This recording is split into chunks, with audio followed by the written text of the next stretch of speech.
What's your name? Mia. Do you know how to lift that thing up? Yeah. Oh, get your knee under it. Very good. All right, off you go. Whoa, whoa, Nina, whoa, slow down, whoa, whoa. This is a story about two wheels and an engine.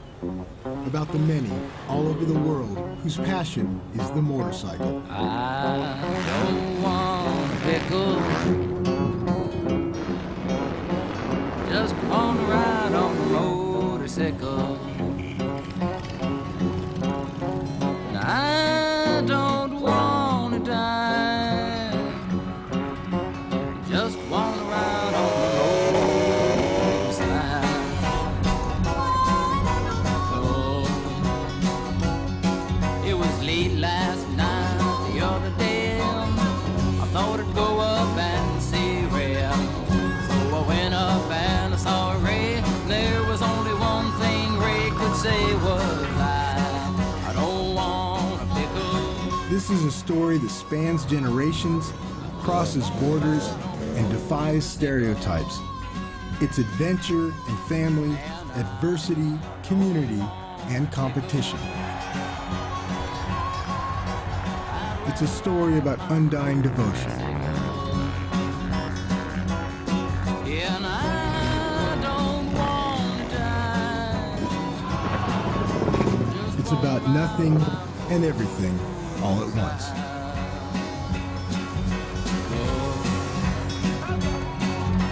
Late last week I was on my bike, running to a friend named Mike.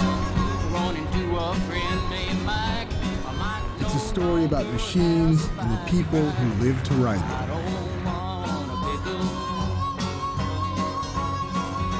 And it's about that simple thrill of turning that throttle.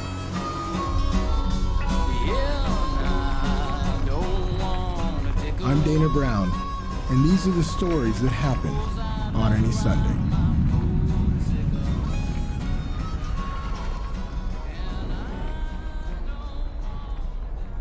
Sundays, ride day. Means I get to go ride and then free from all the other crap from Monday to Saturday. Don't even have to think about it. There's some connection you make when you're small about the fascination of motorcycles. I don't know quite what that is, but nevertheless it's very deeply seated within you. I know at 8 years old I was building quite pretty big, like dodgy built, you know, plank of wood with a heap of bricks underneath it, but I was building like big jumps that were, you know, I'd come flying down a hill and jump. 3 of my friends laying on the ground with their bikes and land on a sketchy little landing with bricks in it. Exploring the limits has been part of motorcycling since the beginning. The Daredevil has been around since motorcycles first hit the road in the late 1800s.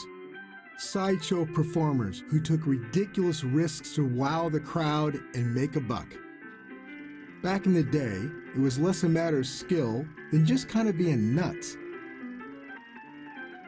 There was one man all other daredevils were measured by: Evel Knievel, a cultural icon whose feats would inspire a whole new generation of riders and ultimately the 21st century sport of freestyle motocross. Of this new crew of daredevils, one man stands above the rest: Robbie Madison, a daredevil since birth. As a kid, I was a big dreamer, you know. I was out there building jumps in my front yard as young as I can remember. I think I was 2.5 or 3, like my son's age now, and we had this little step. I just tried to ride straight off it, and sure enough, went straight head first, and fractured my skull. We lived at the top of a hill called Hospital Road, and it was probably lucky for my sake that there was one so close to us, you know, because we were down there frequently, and I'd walk in and I'd say, "Hi Robbie, hi Debbie, hi Peter." They knew the whole family, and we joke about that now, but it was like, there was something in me at a young age before I was old enough to make decisions. So when I became old enough to make decisions, I'd make crazy ones.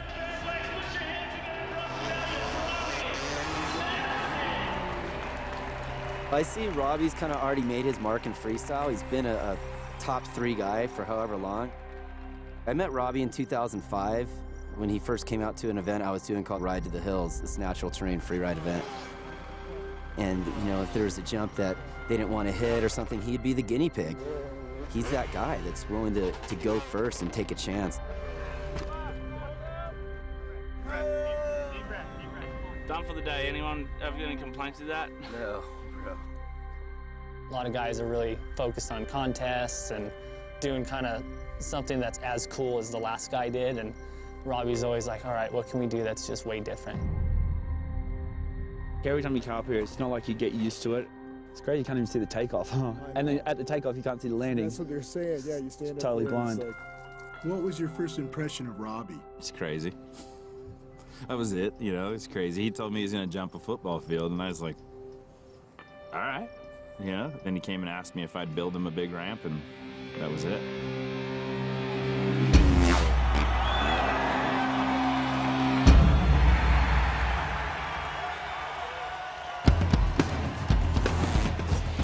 I think he's hands down the modern day 21st century Evel Knievel.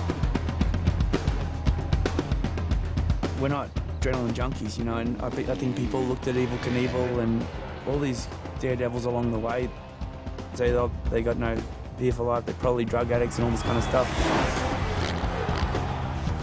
I'm trying to do all my jumps for authentic reasons. If you look from the outside, it looks like I'm out here trying to prove points, but really these are dreams that I have, and I come up with them, majority of them myself, or I get inspired.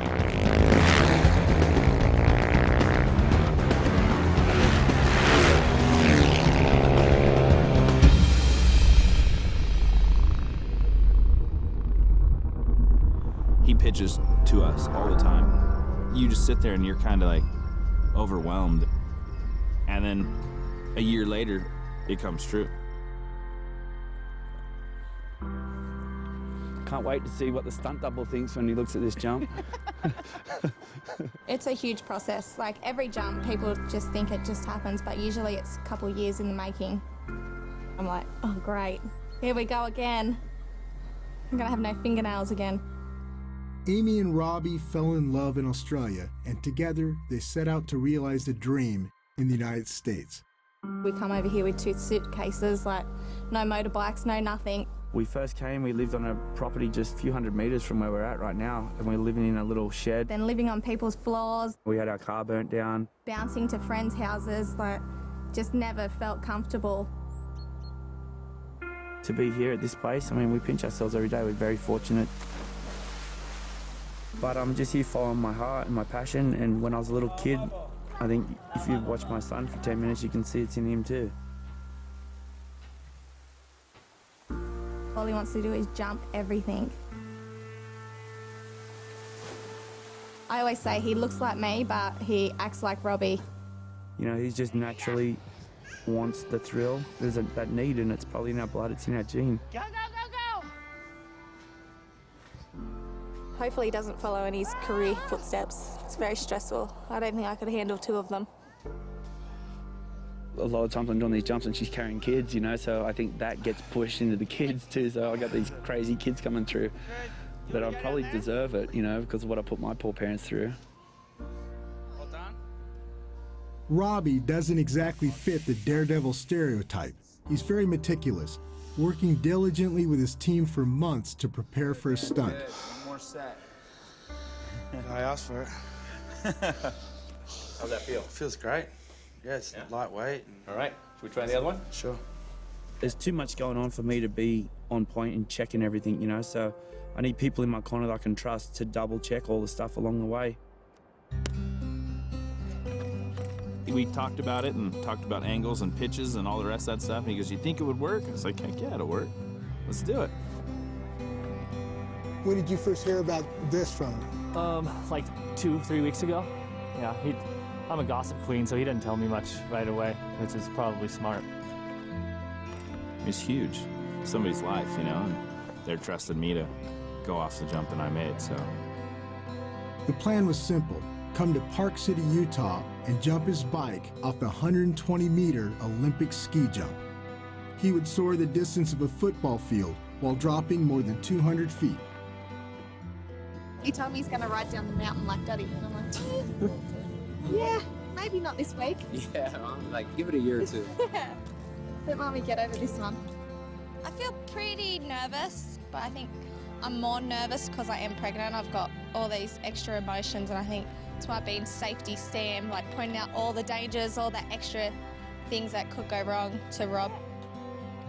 I feel like I've kind of checked off the list and everything's in order and we're set to go. As long as Mother Nature is the only one I can't control, but I looked at the weather and it's saying between 6 to 10 miles per hour, so it's not ideal, but I said, right, let's get up there at the crack of dawn and then we have the whole day to decide when we're going to jump, you know.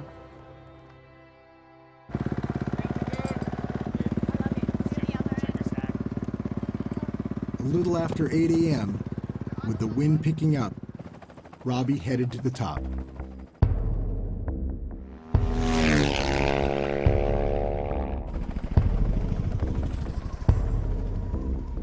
Daddy gonna jump down there? Yeah?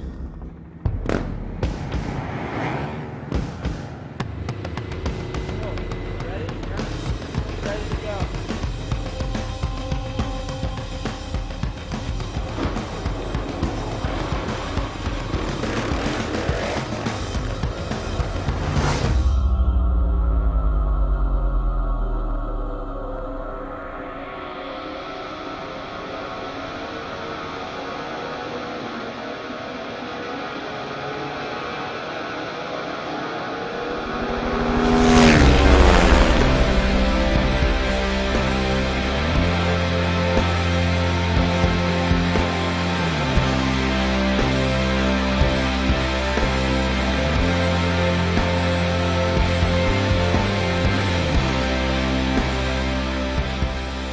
Robbie had flown over 375 feet while dropping the height of an 18-and-a-half-story building. Dude, that one was gnarly. Dunzo.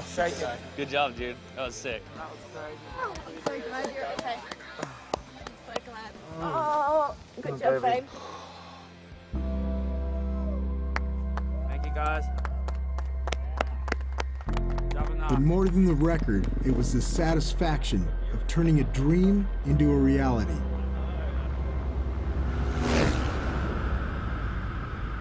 While the Daredevil has greatly evolved in the century and a half since the motorcycle was introduced, there are other forms of riding that haven't.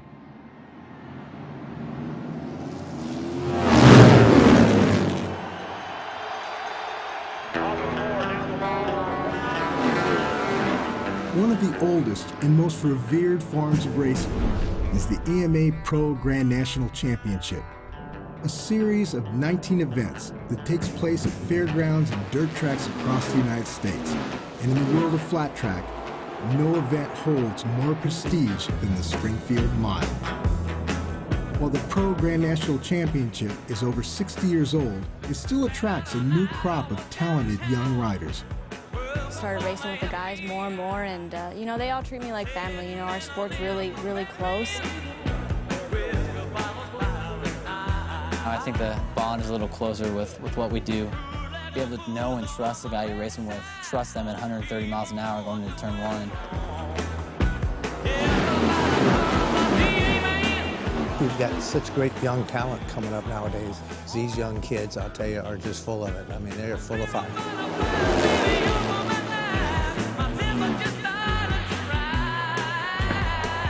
There's just something about it, even though, you know, it's not as big as some of the other disciplines, it's still kind of like, you know, this is the roots, this is where it starts. 4 decades ago, this was the pinnacle of American motorcycle racing. The legacy of these racers still echoes at Springfield, like former champ Mert Lawwell, who after his racing career became a mechanical designer, making big advancements in prosthetic arms. Something that ended up changing the life of amateur racer Jake McCullough. He saw the mechanical hand that I made. He and his dad got together and said, got to have one of those, so they got one, and it completely brought him out of being in the background. And now he's a motivational speaker. He's very involved in doing anything he can to get amputees back on motorcycles. Jake came to Grand National Weekend to race in the amateur event. And for the first time ever, he made the finals. Every time I get off a dirt track, when I really went out hard and really had it sideways, it's just, there's no better high in the world. To truly enjoy this, it does take a special type of crazy, but normal's overrated. You can't live in a box forever. You have to be able to step out and have fun.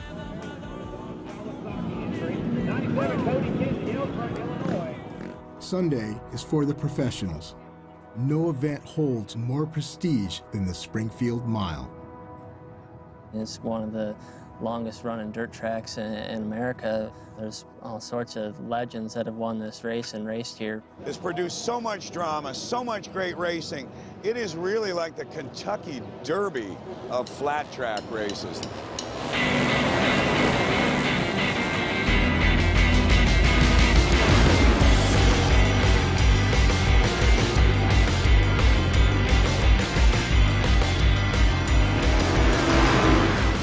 Flat track racing is so difficult because it's so simple at the same time. First place to last place will be within a second.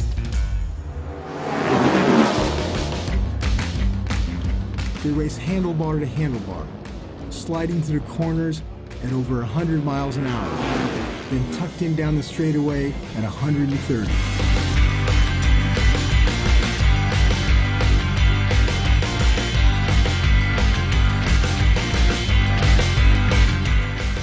Sport that, I hate to say quit evolving, but I think that's also the beauty of it.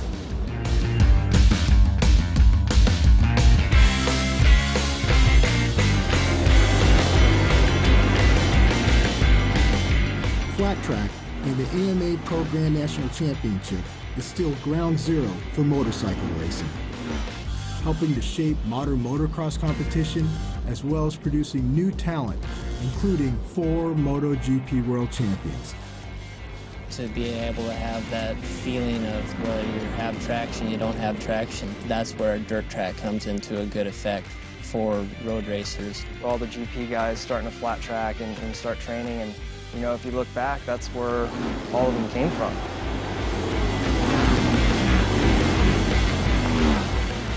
I was really kind of glad to go because it's one thing, and I tell this to some of the motocross guys, it's one thing to say you're, you know, American champion. It's another thing to say you're a world champion. It's a whole new meaning. This is MotoGP, Circuit of Americas, the newest stop on the MotoGP Tour. MotoGP is the top tier of motorcycle racing, a $100 million tour that takes place in 11 countries across 4 continents with millions of fans worldwide. It's a traveling carnival comprised of 48 racers, hundreds of mechanics, technicians, and media following along the way.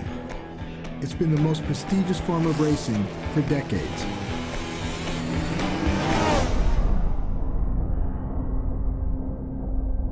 These are multi-million-dollar machines ridden by incredibly skilled athletes. Well, I mean, the equipment's definitely changed. I don't think the people have changed. The only difference is you still go as fast as you can go, but now when you get off, there's much further to walk back to get your bike.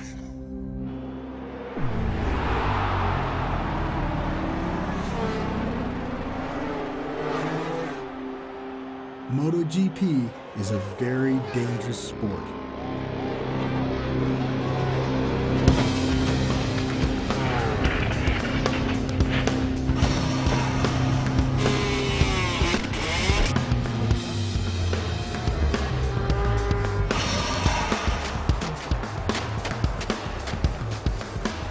But with great risk comes great reward. MotoGP racers are international sports heroes, like defending champion Jorge Lorenzo and 7-time champion Valentino Rossi, who's a full-fledged rock star and the biggest sports star in Italy. To become a Rossi, they start young. I started when I was 4 years old. Yeah, quite small. I was all the time crying, but when I was on the bike, I stopped crying. That's the only moment I give peace to my parents at that time.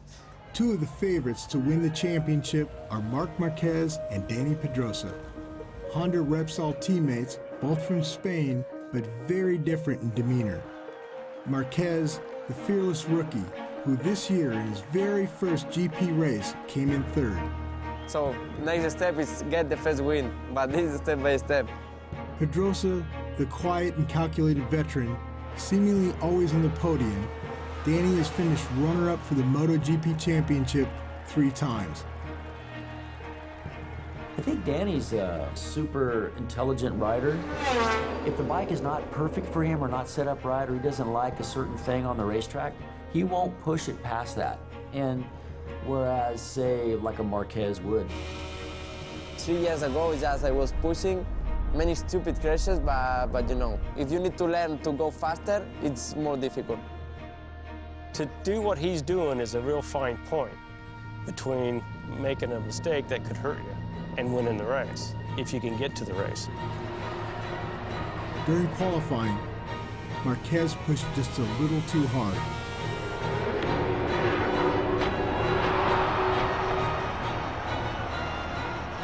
First crash of the season for Marquez. He looks like he's okay, Marc Marquez, but he looks like he had a fair old bang.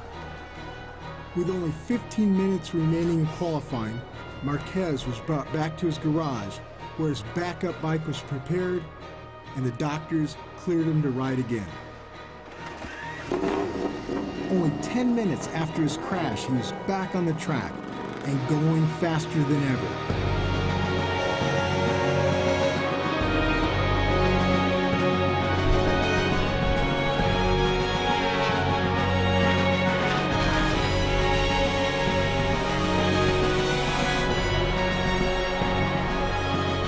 Miraculously, Marquez laid down the fastest lap in the track's history, becoming the youngest person ever to sit on the pole of a MotoGP event.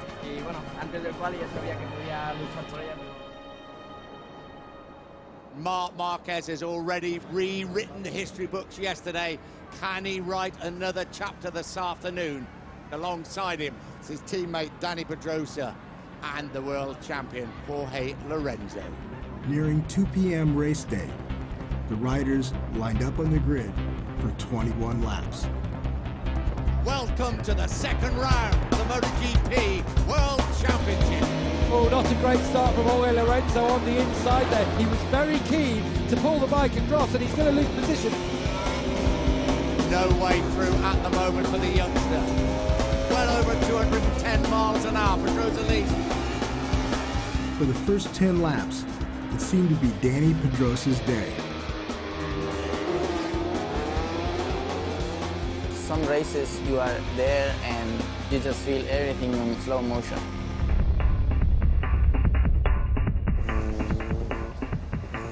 Super slow. And when you have this feeling, nothing can stop you. Pedrosa had pulled away from the pack with one exception, his young teammate, Marc Marquez. Julian Marquez probably doesn't have any nails left.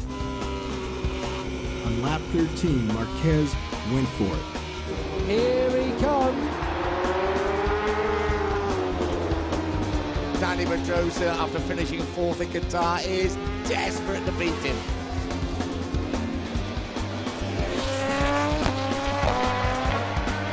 Braking for the last time for turn 12. No mistakes now. Surely now we are talking about the new Valentino Rossi. He's special in his own rights, this one. Marc Marquez, the youngest ever winner of a Premier Class Grand Prix motorcycle race, wins in Texas. Marc's father watching with pride as his son realized a childhood dream, being congratulated by his idol, Valentino Rossi.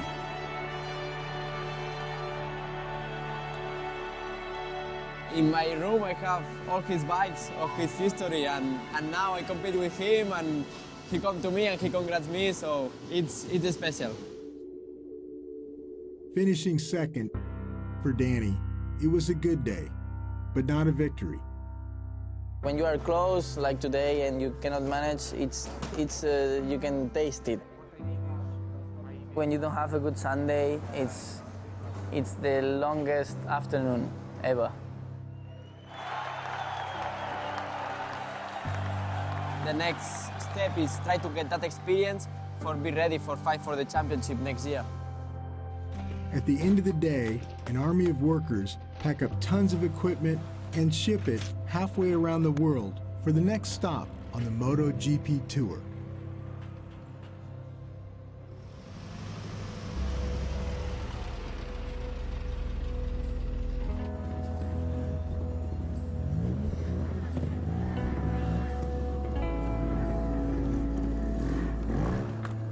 In the world of motorcycles, not everything is about competition. Sometimes it's just about a Sunday ride. Testing yourself against the terrain.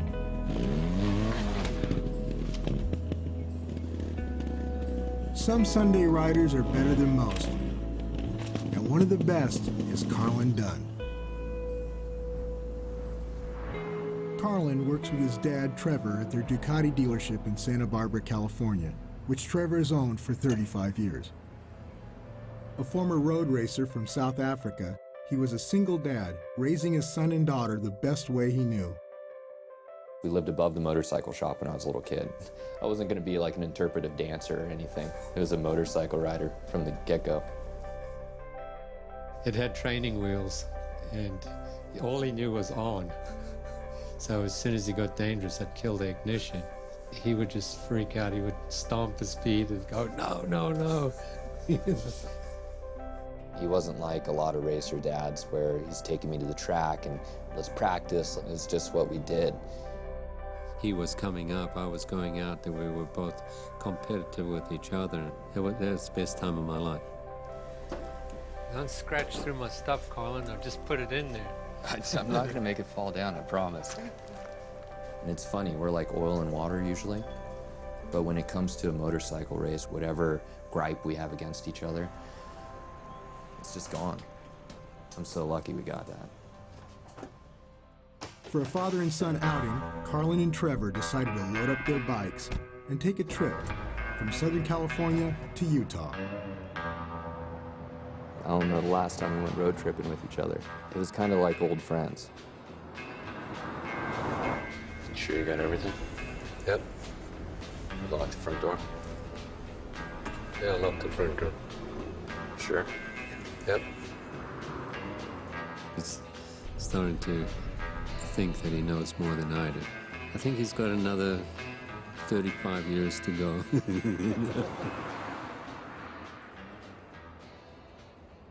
After 12 hours of driving, the Dunns arrive at the Bonneville Salt Flats. I think this is probably the first step of one of the coolest things you ever do in your life, and to make knowledge of that, I'd like you to go ahead and high-five the person next to you. Everybody make a high-five. You get out there, and it's like being in a snowy parking lot. It's like snow. It's like the consistency of snow. It feels like snow, looks like snow, but it's blazing hot. They came for the 65th annual Bonneville Speed Week, where over 100 racers attempt land speed records on everything from mopeds to rocket cars. It's a happening that gathers riders from all over the world. Bonneville number 6 for us, and we took it on the plane in suitcases, reassembled it here, and broke 4 records. I think all these old pieces tell a story. It's not shiny and off the showroom floor. I mean, the passion that goes into building these things. In this garage, that was the fastest thing that's ever going to be. And it comes out here and reality just slaps you right in the face. It happened to us. There's no practice runs at Bonneville. You get in line, wait your turn, and at the starting line, off you go with a little help from your friends.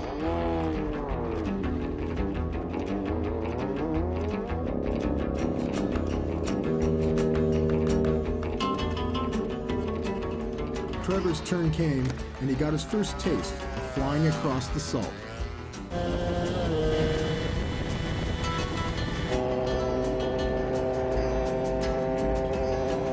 At the end of your run, you're picked up by your pit crew / personal nutritionist / life coach, and then you drive back to the starting line where the roles switch.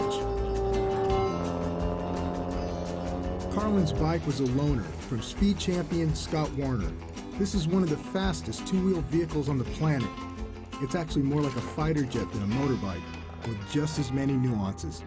This display only goes to 218. It can't keep up with itself after that. If you look down and it's 218, you know you're cutting a fat one. You got 6 speeds. If any of the red ones, come on, just leave the switch on. This is the most important one. And then we'll turn on this switch here. Here's one that's going to confuse things. Turn on our water pump. Go ahead and shut this one off. Know where all your parts are. This is the water, this is where the bolts are.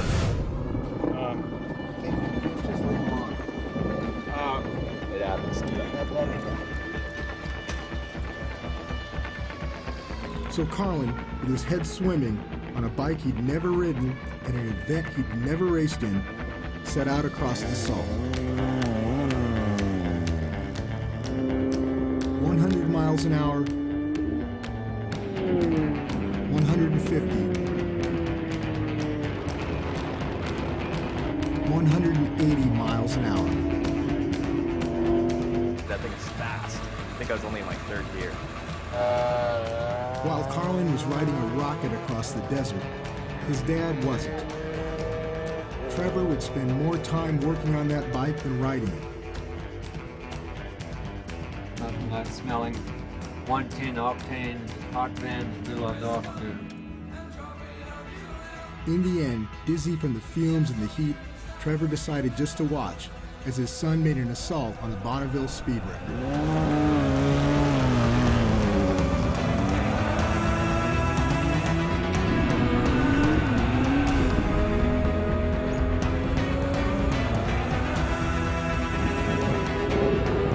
Then, at 217, just 7 miles an hour below the record, the engine blew.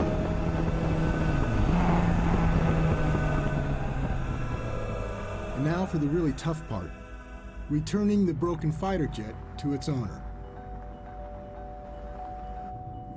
Turns out the owners weren't bummed at all. In fact, they made Carlin promise he'd come back to Bonneville and try it again. And that's what racing is all about, testing you and your bike against the elements.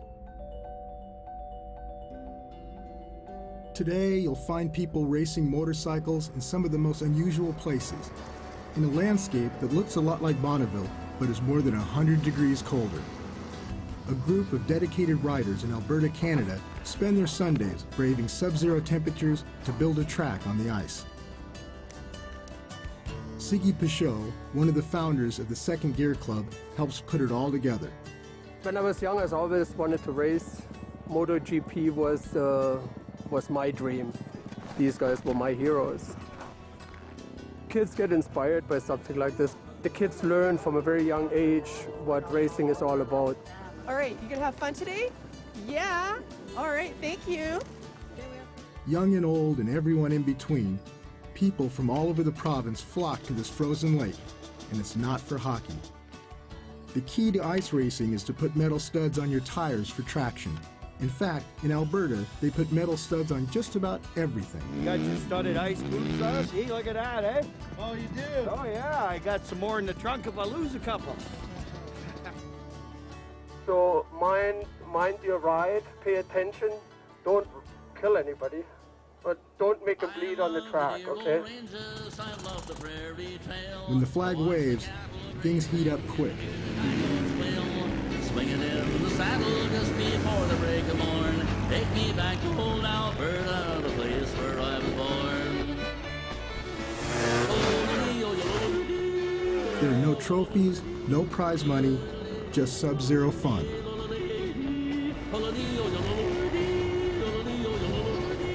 It's a little frightening when you crash because it's like 50 buzzsaws coming right at you.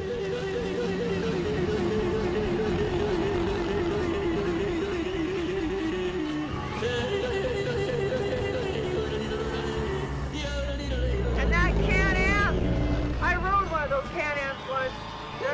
like the new age bikes, I tell you that much. I didn't know I could do it either until I tried it.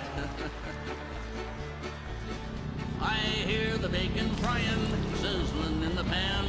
Coffee is a-steaming in a big 10-gallon can. Breakfast is already good enough for any man. Take me back to old Alberta. When you get all these people together, by the end of the day, everybody goes home happy and they have a good time, and just the feeling of accomplishment just putting something like this together. Motorcycling is a community that brings together the unlikeliest of people. I remember just being fascinated with it was all the boys, you know, going around in these circles and sliding into turns and going off jumps, and I had to do it. That family, the camaraderie, there's a banter that they have that you won't find in an office setting. I don't like the hookaboos, but I like the hippie chicks. This common interest is the same as the circus. Welcome to a two-wheel, three-ring circus, the Orange County Speedway. For over 4 decades, this show has been entertaining Southern California crowds, led by its ringmaster, Brad Oxley. If you look at MotoGP bikes or motocross bikes, man, they've really come a long way. But not so for Speedway motorcycles. Really hasn't changed since the first Speedway championships in the late 20s. Speedway were the cowboys. I mean, the racing is as edgy and sketchy as any supercross road race in the rain or anything else. Really the purest form of motorcycle racing. 4 laps, around an oval, on a motorcycle with no transmission, no suspension, and no brakes.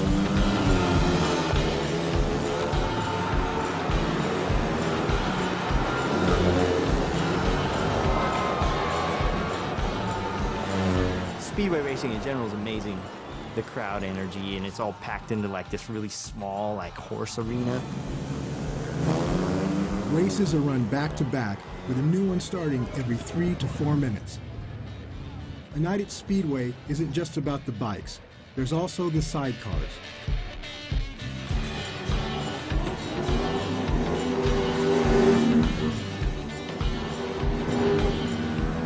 Brad makes sure that part of the evening is always open to anyone and everyone who wants to come out and race their bikes.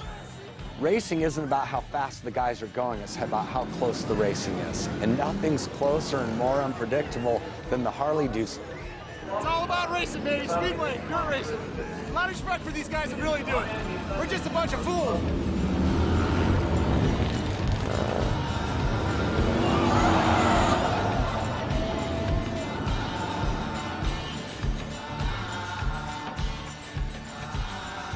Someone's always going to end up upside down and burn a hole in their leg or whatever it is. It's madness.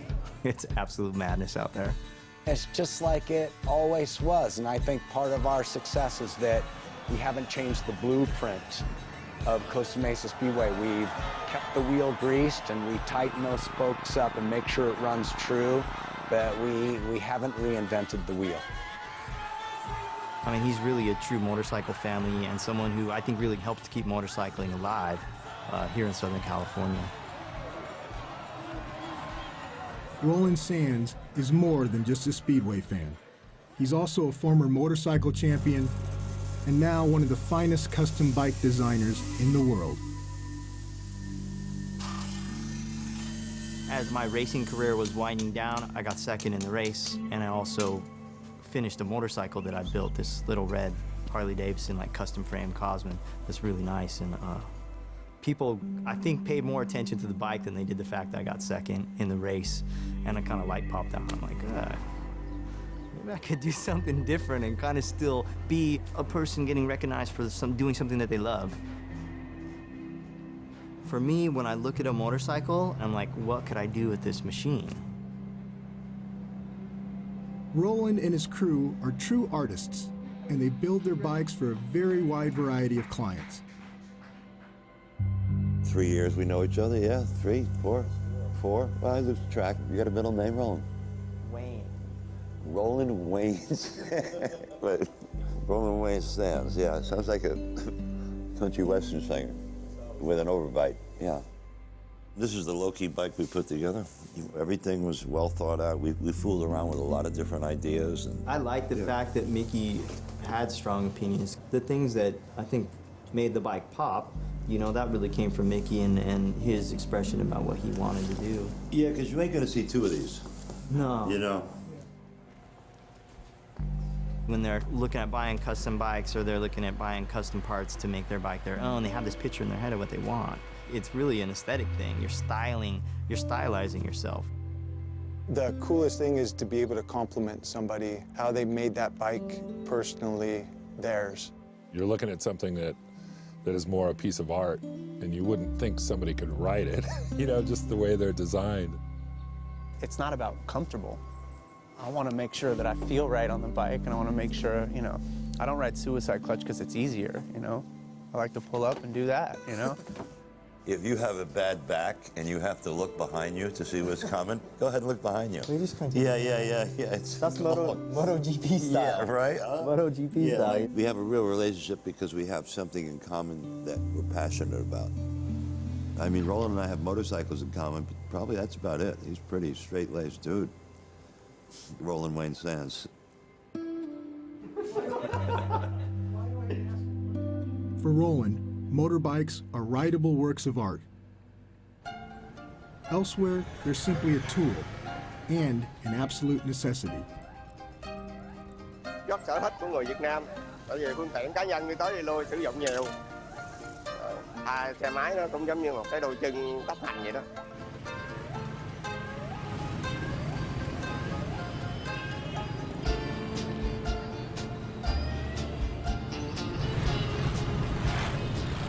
In Vietnam, riding a bike is much more than a passion or a lifestyle. It is life.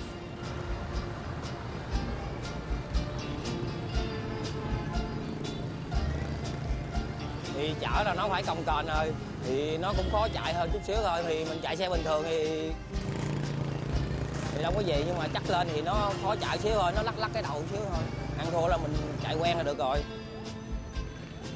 What they get used to is unbelievable. They carry every conceivable kind of cargo on their bikes.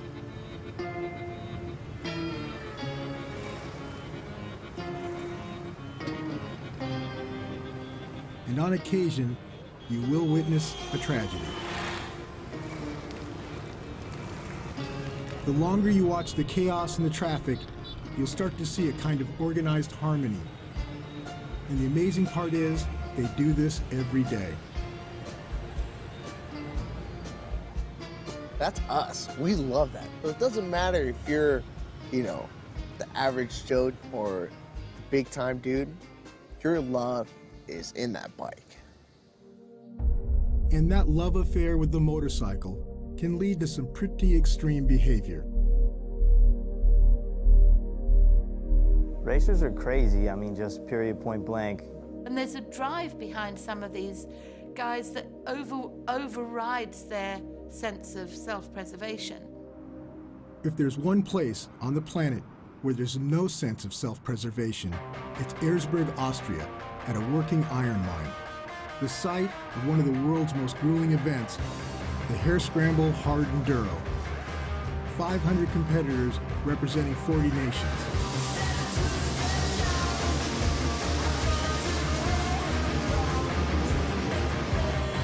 It's a 4-hour race, and most guys are lucky to make it more than 500 yards past the starting line.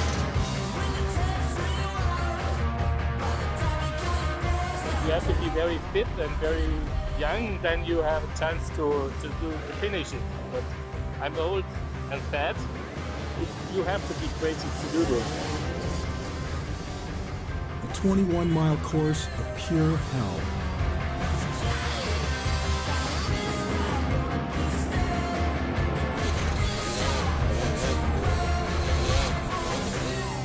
At the Hare Scramble, you'll hear the phrase, "Are you kidding me?" in at least 8 languages.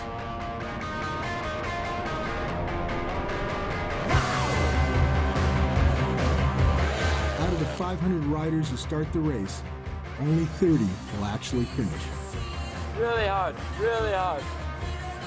but doable.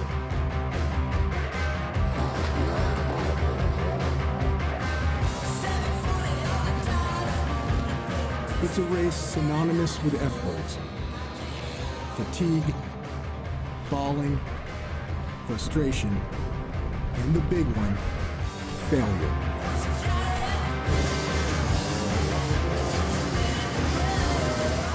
When it's over, you don't think about it, and you're looking forward for next year. That's a magic. And for those who do finish, it's less the thrill of victory than the simple relief of having survived. For some riders, the toughest obstacles aren't found on the track.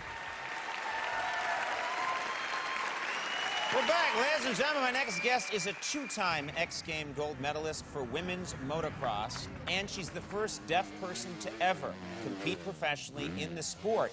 Please welcome, along with her father Jim, 21-year-old Ashley Fialik.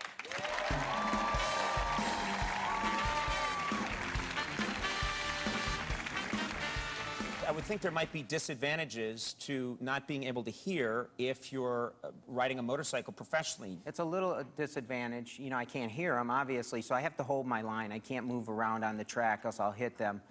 It's an advantage off the track because I can't hear them talking trash about me or anything like that. So it works out good. We're very happy about that.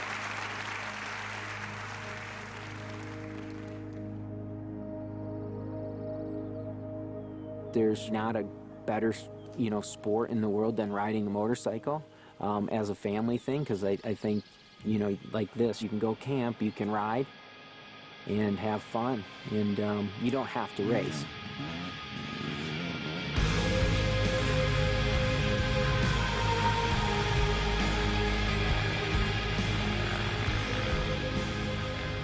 About 2 years old, Ashley would ride on the front of my motorcycle. So my wife would ride on a four-wheeler. Yeah, I always remember just sitting with my dad on the front and going through the woods, and we'd just go for literally like hours.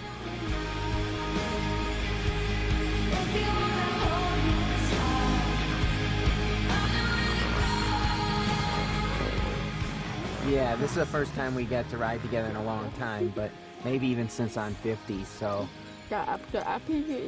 She said, but now it's not really that much fun because she beats me so easy that it's not even. Really?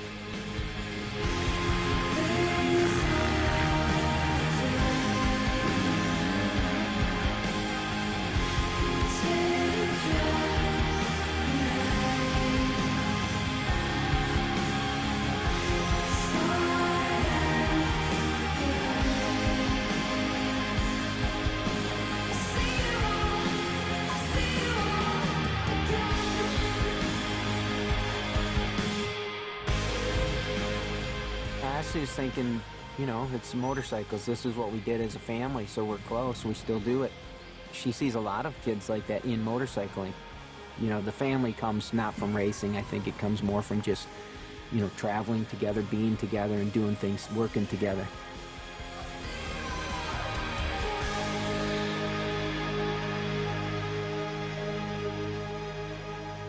On Sunday, throw a bike in the back of a truck.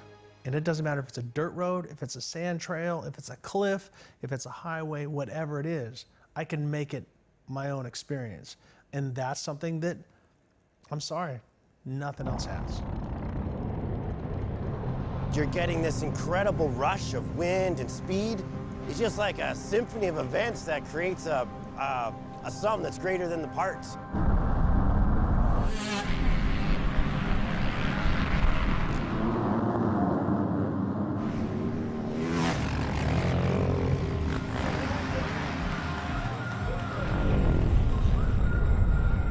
In the world of motorcycling, there's one form of riding that attracts more competitors, fans, and everyday riders than all the rest.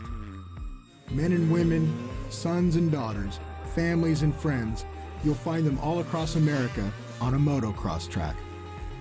motocross and supercross later on really fits a lot of the American interest, I think. Americans like things that are a little bit wild and rough, and I think this sport fits well.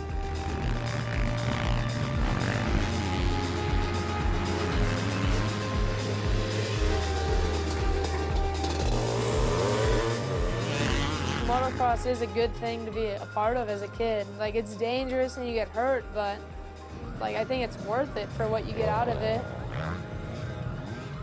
Motorcycling, it's our common bond, and it's our little excitement together, and that's why I'm giving this to the kids too, because I get to do it with them now too.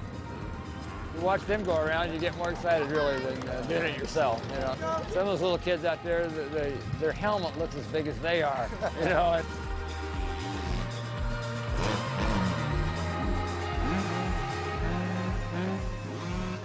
It's a disease, and once you have it, that's it.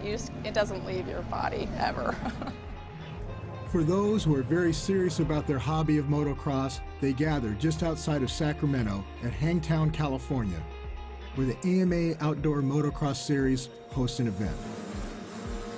The first 2 days at Hangtown are reserved for the amateurs. Young and old, they come from all over the country to test themselves against each other. And you just wonder, like, which one of these kids is, like, going to be the next national champion? They could be here, you know, you just don't know it. The final day is for the pros, which includes the pro women's motocross. There's not one thing that I enjoy more than racing dirt bikes, because it's what I love to do, whether it be my job or whether it be a hobby. I mean, I love it.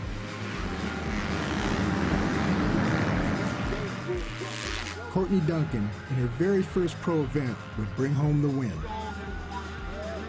One day I'd like to race in the men's and the AMA and just start off in the women's, and it's my first year. It's my first year on big bikes as well, so I'm excited. For everyone, the biggest race of the day is the 450 men's class, with two-wheeled heroes like Ryan Villapoto, Ryan Dungey, and James Stewart. When I brought James home from the hospital, I put him on my motorcycle before I ever took him into the house at 2 days old and took him for a ride. My wife thought I was crazy, but... If I win a race tomorrow, it's always we, and I think the only reason I say that is just because I've always considered my family a part of me. I just see my mom and dad just sitting on a podium right next to me every time I win. You know, at 13 or 12, he was supporting his family, right? Every race was $1. Back then, we didn't have no motorhome. I mean, the motorhome didn't come till we started getting success.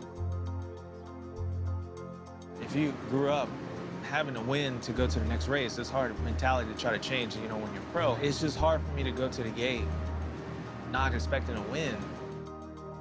The Hangtown Motocross consists of 2 motos, 35 minutes apiece. This is one of the most demanding sports known to man. Every time James takes his spot at the start, some of the world's best athletes line up against him. The race into the first turn for the hole shot is like nothing else. Half threading the needle, half running of the bulls.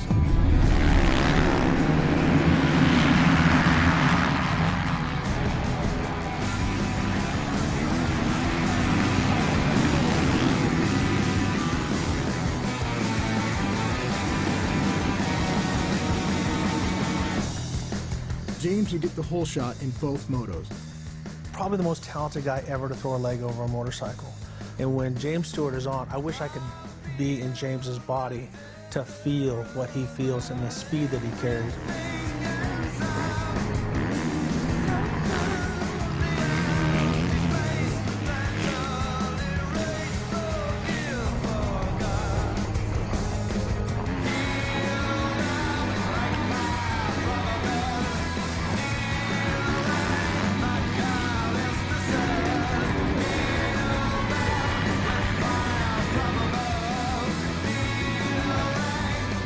No one sits down during a motocross race, and everyone brings their race face.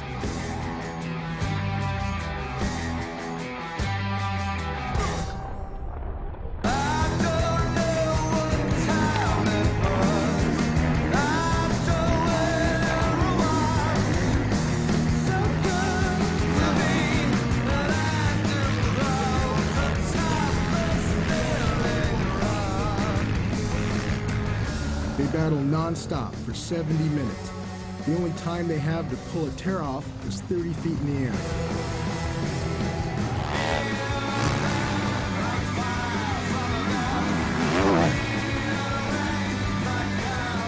James battled hard, but ended up finishing third because it was Ryan Villapoto's day.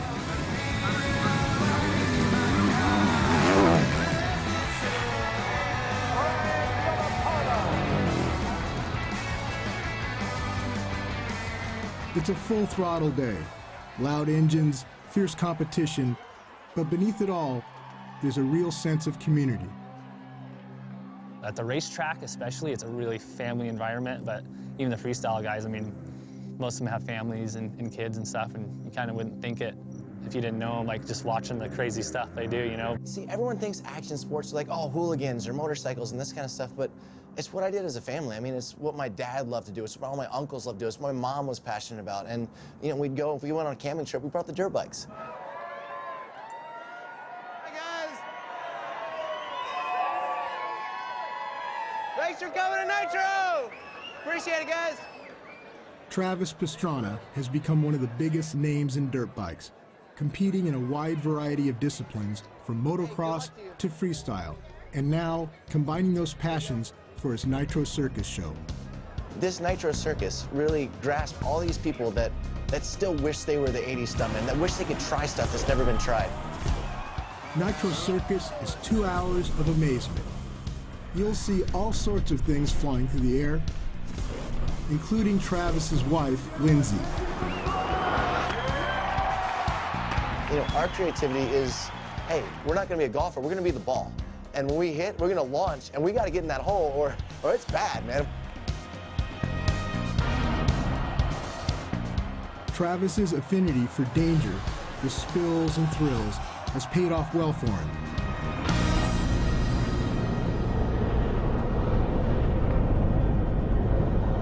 Travis helped pioneer freestyle motocross. He's also a 4-time rally car champion and even raced a couple seasons in NASCAR. But Travis is more than just a racer. He's also a dedicated family man, albeit it's a fairly unconventional family. Like the family outing. Travis's wife, Lindsay, is a pro skateboarder who, like Travis, is a gold medalist in the X Games. I think skateboards are more dangerous, personally. If you're riding them. Hey. Travis and Lindsay aren't home very often, but when they are, close friends are always stopping by. In this case, AMA Hall of Famer Doug Henry and his daughter. Doug is a 3-time motocross champion. He broke his back twice, the last time paralyzing him from the waist down.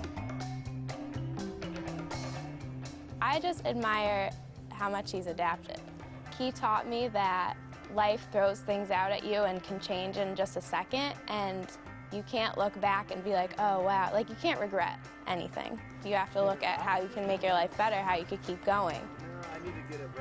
A lot of stuff happens in life, and you know, there's nothing we can do to control the things that happen to us, you know, no matter what. But we can, you know, somehow figure out a way to just keep a smile on our face and, you know, make the best of it. Life isn't perfect, you know, so let's just have fun. It just happens to be that the way we have fun is riding motorcycles.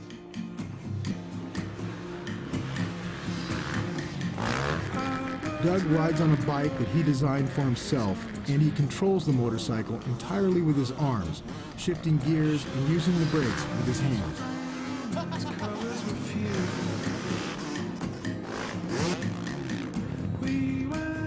As a kid, riding with all my friends in the woods, all I ever wanted to be was Doug Henry.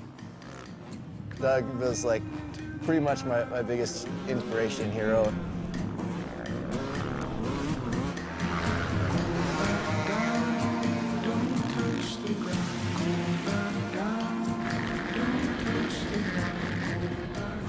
I know Travis is still a little bit faster than me. Even though he's hurt, he's still faster than me, but you know, there's going to be a day when it will get close again. I don't exactly have the doctor's permission to be riding yet, but man, I say if Doug Henry comes down to my house, I'm riding.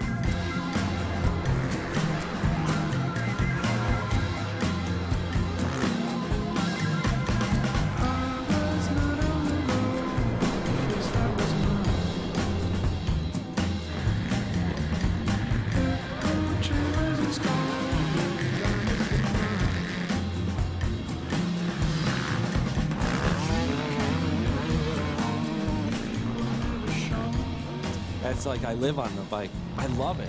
I don't know how to explain it. You just get lost. You know, I get away from everything.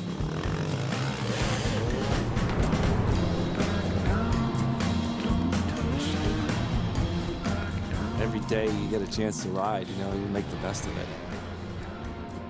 When you ride a day with Travis Pastrana, you end up in the foam pit. All right, so Travis, basically go ahead, hit it, go slow, and then just try and wheelie off of there. You got to wheelie off the top. All right. That's why it really shouldn't work. Like physics say this is not going to work. I heard that all before, but just tell me it's just got to... There's very few people in this world that I would say, like, it can't be done, and that they'll still continue on, and that's why I've always looked up to Doug. Doug's like, nah, I got this. Nice and slow, Doug.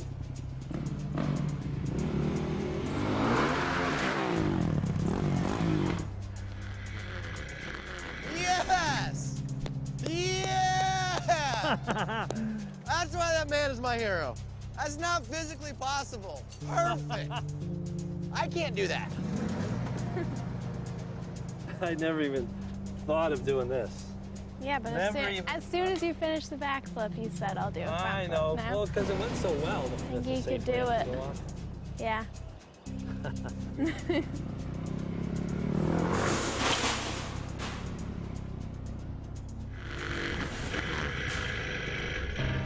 Nice! Woohoo! That's what I'm talking about! How cool is that, man?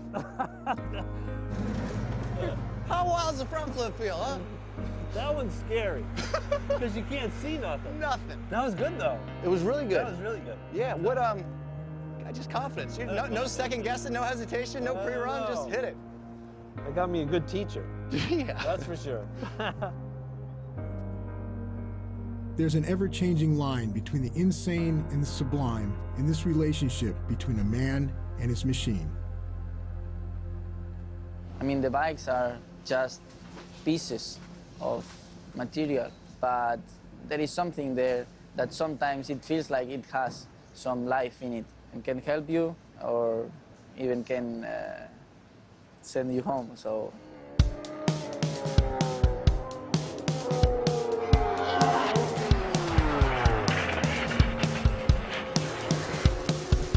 Riding that sharp edge between victory and disaster is exactly what shaped the MotoGP season.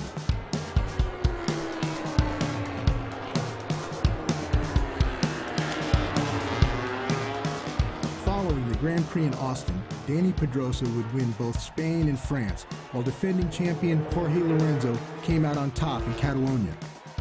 It was shaping up to be a three-man race for the championship. But then, during practice in the Netherlands, Lorenzo took a horrific fall.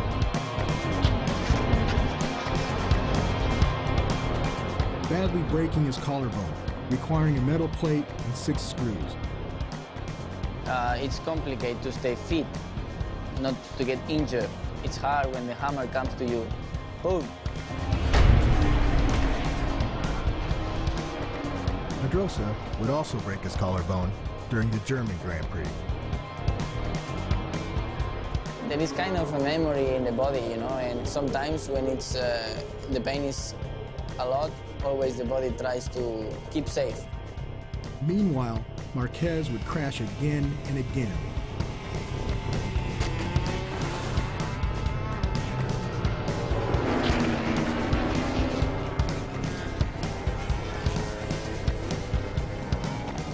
But somehow, every time, he'd bounce right back up and never get seriously hurt. With Pedrosa and Lorenzo nursing their injuries, the door was now wide open for Marquez. The second Grand Prix victory beckons. The checkered flag is out. Marc Marquez wins here in Germany.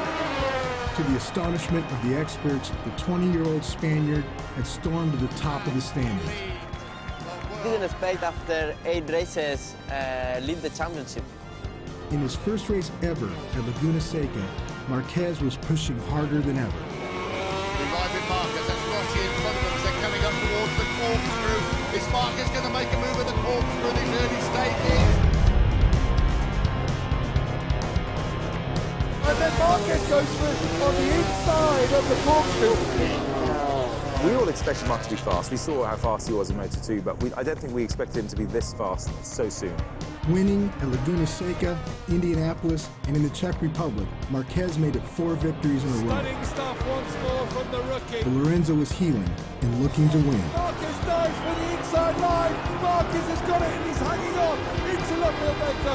Is there any way round for Lorenzo, who has the inside? Jorge Lorenzo surely is going to do this one.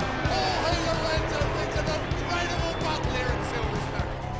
Nevertheless, headed into the Australian Grand Prix, Marquez nearly had the championship wrapped up, until he missed a mandatory pit stop. Marquez has stayed out there. Marquez has stayed out on the track.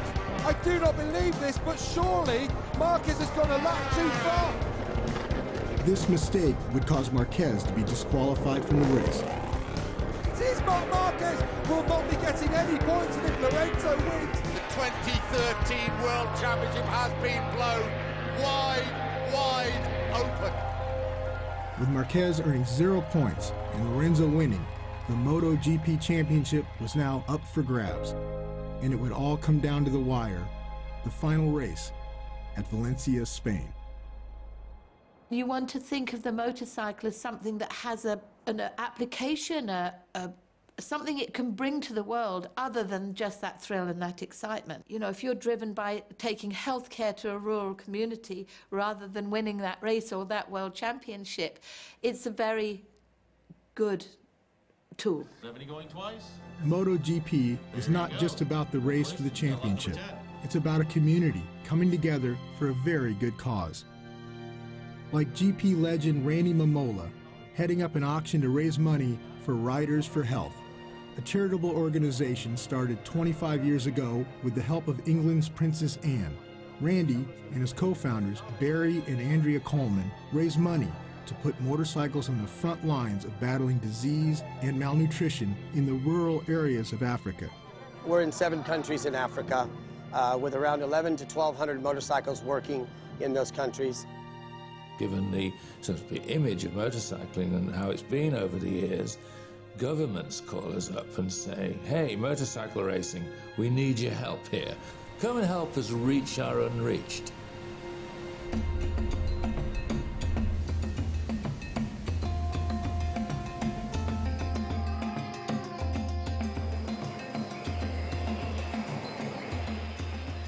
The Industrial Revolution really missed Africa. People were taking things out of Africa, not putting anything in. Machinery and all the things to do with that sort of development really were missed. We have schools in which we teach them. We found a lot about Africans don't want it to be done. They want to do it themselves. You just got to give them the hands and the tools to do it. The fact that there is still polio in the world, that is a transport question. That isn't because there isn't a vaccine. You've got absolutely appalling rates of women dying in childbirth only because nobody gets to them. Most of the population of Zambia, maybe about 70%, is found in the rural. So it's imperative to take health services as close to the people as possible.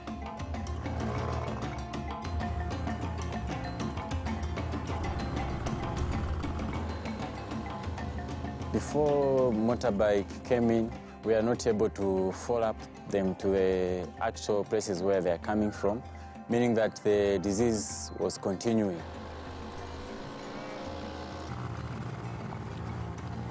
We've been able to reduce the cases. This time maybe we only have 2 to 3 cases per month. Before that we used to have maybe 10 to 20 cases of malaria.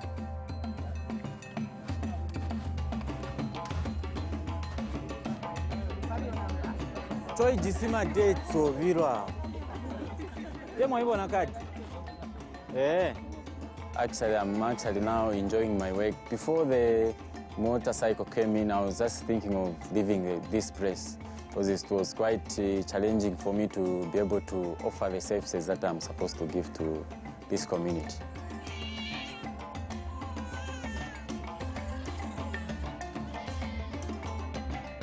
by maintaining our fleet at a zero breakdown basis, we can change the face of health delivery systems in Africa.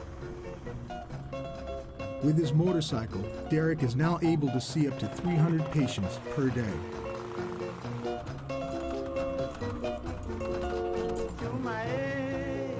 Not only is the motorcycle saving lives and changing the landscape of healthcare in Africa, Derek is becoming something of a two-wheel celebrity. They have actually mastered the sound of my bike. You'd find that those who are still at their homes, when they hear the sounds, they leave whatever they are doing, then they learn to the outreach post.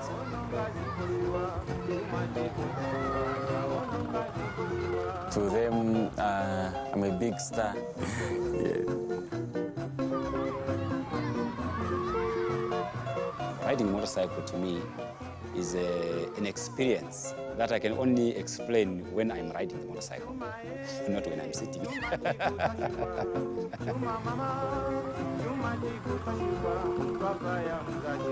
In Africa, the perception of motorcycles is just forming.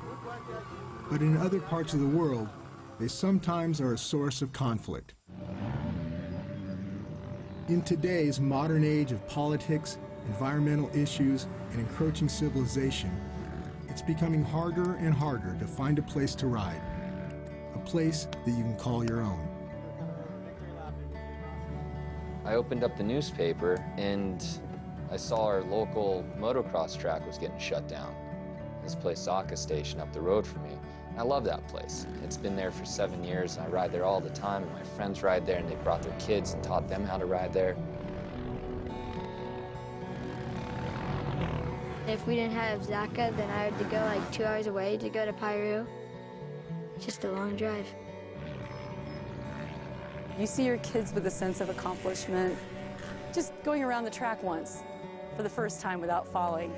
The first little jump. I got air, Mom.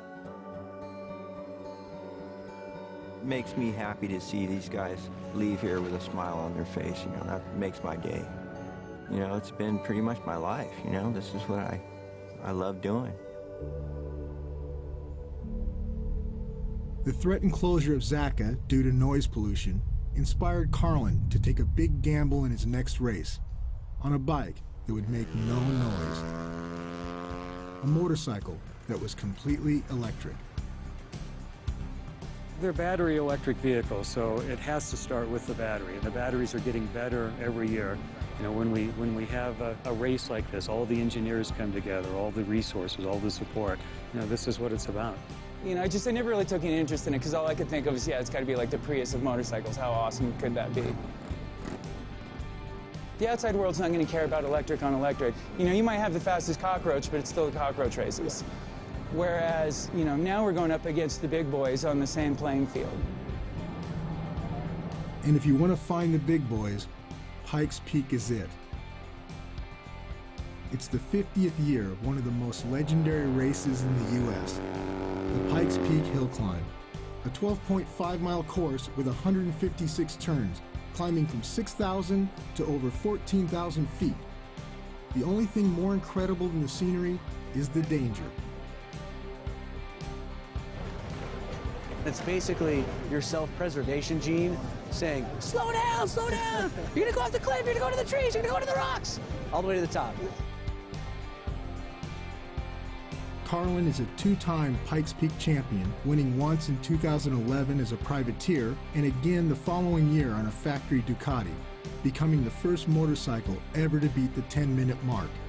Now he was going for 3 in a row on an electric bike. And I got to say, at first, it was so different. You rely on these senses, like the sound and the vibration. And so instead of operating in this kind of chaotic, noisy environment, it just becomes calm. And I'm just kind of doing this dance on the bike. Electric bikes are basically silent, and in this case, they're actually too quiet. Because there are spectators lining the entire course, electric bikes are required to make some sort of noise. In Carlin's case, during testing, it was a car alarm.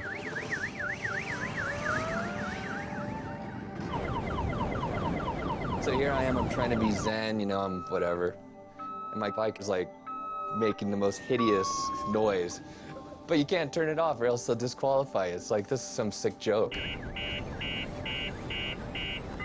Cruel irony is a recurring theme at Pikes Peak.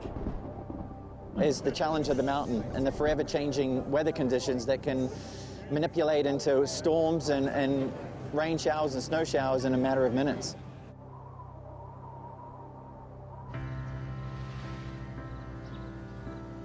For Carlin and Team Lightning, the rain was something of a concern. I asked Richard if we could get some rain tires, and he looked at me funny why I'd ask him that, and he said that they'd never tested the bike in the rain before. Yeah, nobody knows what happens when you take a 400-volt battery pack and you drench it with rain. Oh, so maybe that might be a problem, too. Yeah. You weren't looking to having kids down the line, were you? As the sun rises, spectators arrive by the thousands, and competitors get their game faces on. For every level of competitor that you see here, you have teams with manufacturer support going for victories in classes or overall. And then you have privateers coming that have tuned and tweaked on their own machinery and hand-built it themselves. If you win, there's some money, but if I get up with my bike, with my personal bike, with a good lap time, I think I can cry for one entire day because, you know, it's a satisfaction. Yeah, Marco's a great guy. 5 years, I think, is your 5th year. Yeah. You know, if I can house the whole last couple of years, we'll house 5, 6 Italians at our place. It's chaos for a week. Right? You gotta stay in his house? Yes. Okay. It does build kind of a bond. You create these friends in kind of a somewhat of a stressful environment, but like I said before, you're doing something that you love and you feel so wholeheartedly about. The rain held off, and the racers lined up. Carlin's starting time was 8:45 a.m. I'm coming home. I know when I've been beat. Yeah, I'm coming home. By the scale of my teeth, I'm coming home. By the sole of my feet, you know I'm coming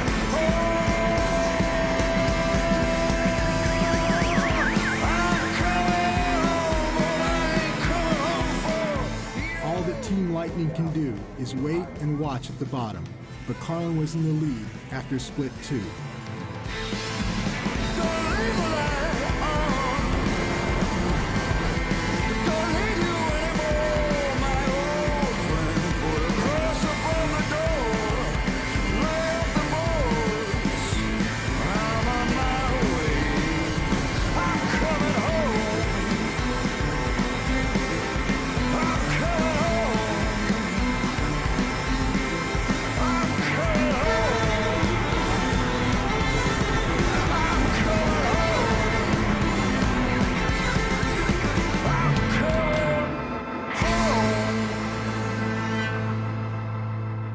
At the top of Pikes Peak, Carlin had set the day's fastest time on a motorcycle, beating all of his competitors by over 20 seconds.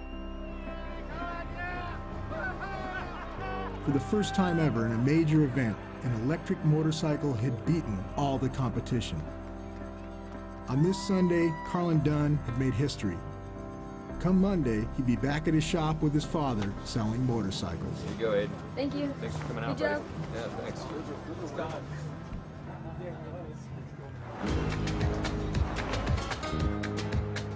In Spain, motorcycling is like a religion. There's more motorcycles on a regular day in Barcelona than there is in Daytona Bike Week. Because every kid in Spain wants to be a MotoGP racer.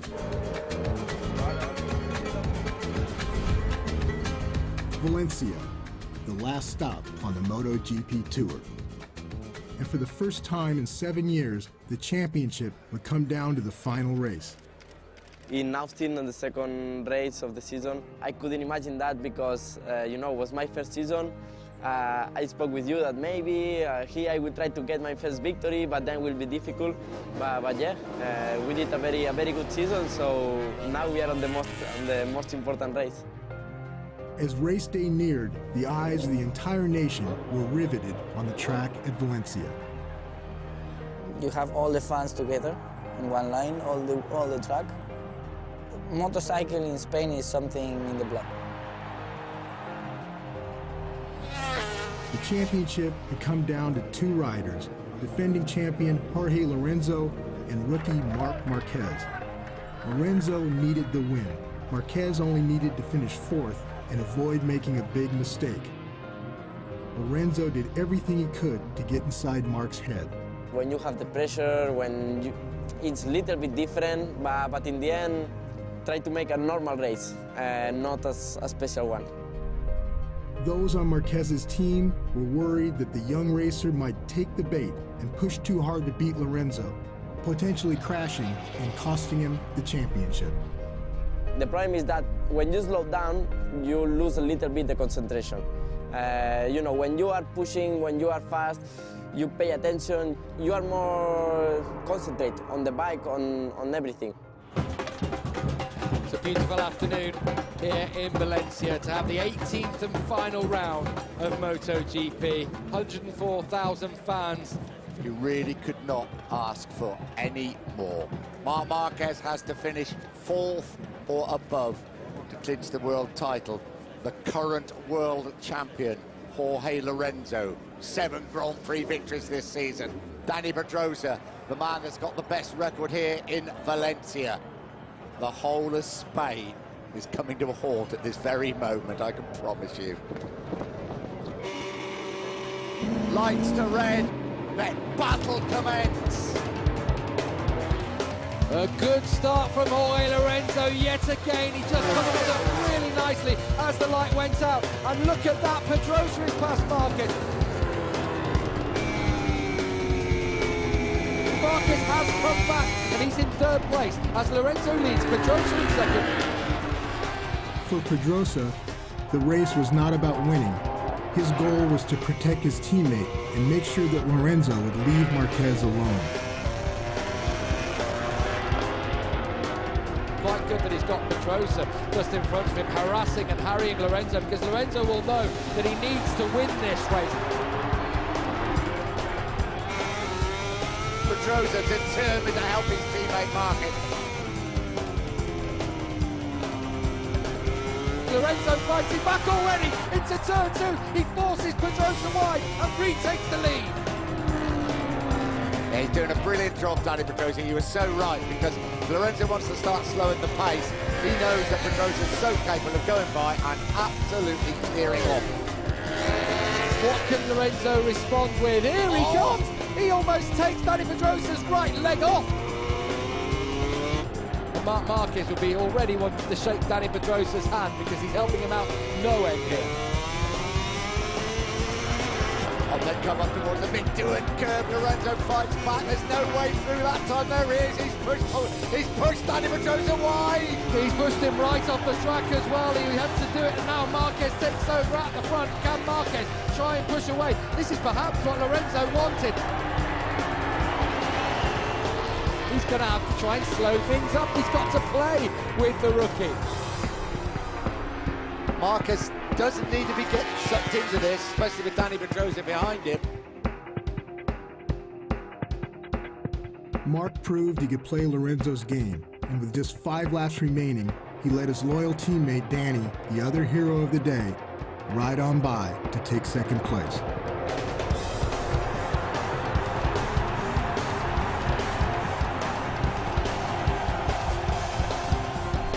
He's going to win his debut season in MotoGP to become the first rookie since Kenny Roberts in 1978. The new world champion in MotoGP in 2030 is the rookie Marc Marquez. He's done it.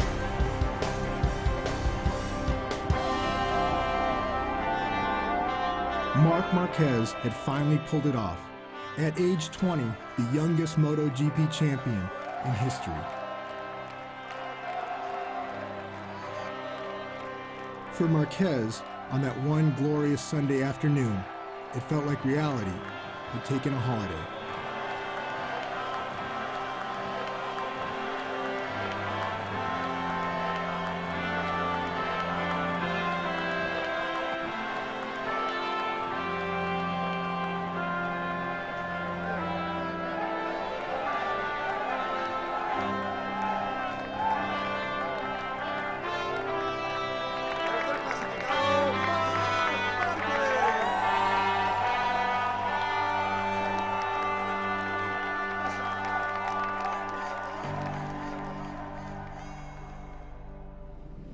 The truth about riding motorcycles is that there's way more to it than the cheering fans, the prize money, and the trophies. At the root of it all, it's simply about riding with your friends and having fun. And that's exactly what happens every Thanksgiving at Day in the Dirt in Glen Helen, California. Robbie Madison, Carlin Dunn, Roland Sands, Doug Henry, and hundreds of others show up to just go for a ride. The fact that you have absolute heroes and legends on the same race course as a regular guy, and everybody treats everybody the same. And you don't even know that you're talking to Ricky John. Well, of course you would. It doesn't matter if you're a 7-time national champion or this is your first time throwing a leg over a motorcycle. When you come out today in the dirt, it's more about family and friends. We're all young together. You and your machine are out there on the track trying to tackle these obstacles, and those times when you overcome a fear and you hit that jump for the first time, that feeling, you can't get that feeling anywhere. I can't. It's this big eclectic group. It's the end of the year. The season's over for everybody. So it's just kind of a who's who from every discipline. This is what it's all about. I'm glad I'm finally old enough to be able to appreciate it and just have fun. I've been trying to win nothing.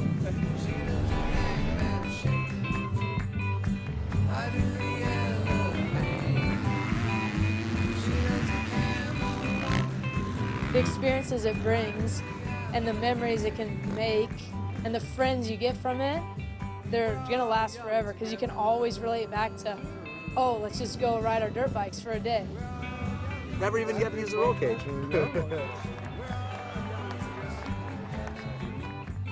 It's a vehicle to see these places, to go explore. It means a lot more than going around with a camera and snapping photos off. On the back of a motorcycle, that's the way I want to see the world.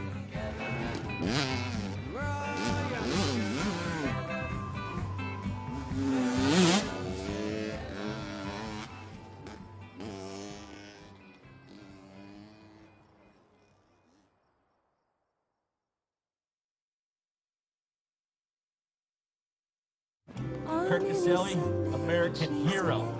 That's what I'm saying. So for all you guys, let's do this lap for him and enjoy the day in the dirt. Thank you all for coming. And I'm a kid I used to know. I'm flying over my shoulder through the dust. I'm calling, run word and catch me if you can. On any Sunday I'm a flying man. On any Sunday looking back on the crowd from the far out place I found, screaming inside of me and laughing out loud. I'm losing contact with the ground. I'm flying over my shoulder through the dust. I'm calling, run word and catch me if you can. On any Sunday I'm a flying man, free as a wind, faster than time. Reason and rhyme are running behind, tasting the sun, the feeling the earth